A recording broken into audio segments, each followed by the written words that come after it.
Hello, welcome to அர்லக்கா சமையல். இன்றைக்கி சமையலறை டிப்ஸில் என்ன டிப்ஸ் பார்க்கலான்னா, 4 பொருள் வச்சு இந்த சட்னி ரெடி பண்ணாங்க. சாப்பாடு வந்து சூப்பராக காரசாரமாக டேஸ்ட்டாக இருக்கும்.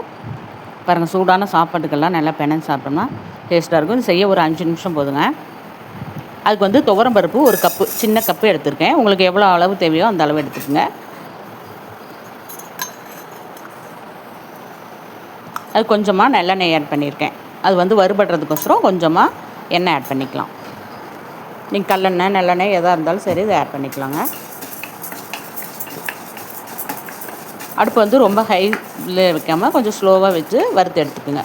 அப்போ தான் நம்ம வந்து கலர் சேஞ்ச் ஆகாமல் கரெக்டாக வறுபடும்.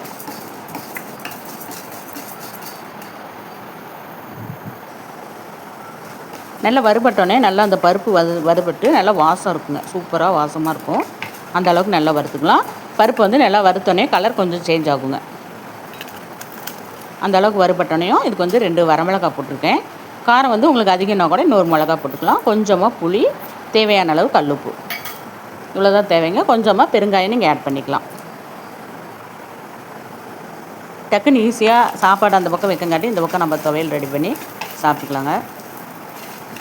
சாப்பாட்லேயும் பெனஞ்சு சாப்பிட்டுக்கலாம். ரசம் சாதத்துக்கெல்லாம் தொட்டுக்கிட்டு சாப்பிட்டோம்னா சூப்பராக இருக்கும். மோர் எல்லாத்துக்குமே நல்லா இருக்குங்க டேஸ்ட். ஒரு 2 நிமிஷம் அதை அப்படியே வறுத்து எடுத்துருங்க. சன்னமாகவே அடுப்பு வச்சுருங்க. ரொம்ப அதிக இது வைக்க வேண்டாங்க, வேகமாக. பாருங்கள், 2 நிமிஷம் அப்படியே கிளறி விட்டேன். இப்போ எல்லாம் ஆட் ஆகிருக்கும். இப்போ கொஞ்சம் நேரம் அது சூடு ஆறினோடனே மிக்ஸி ஜாரில் மாற்றி நம்ம கொஞ்சமாக தண்ணி விட்டு அரைச்சிக்கலாங்க.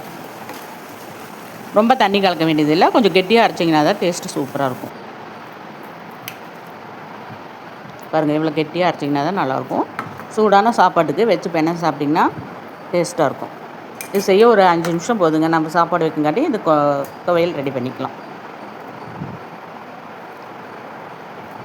சூப்பரான துவையல் ரெடி, பருப்பு துவையல்.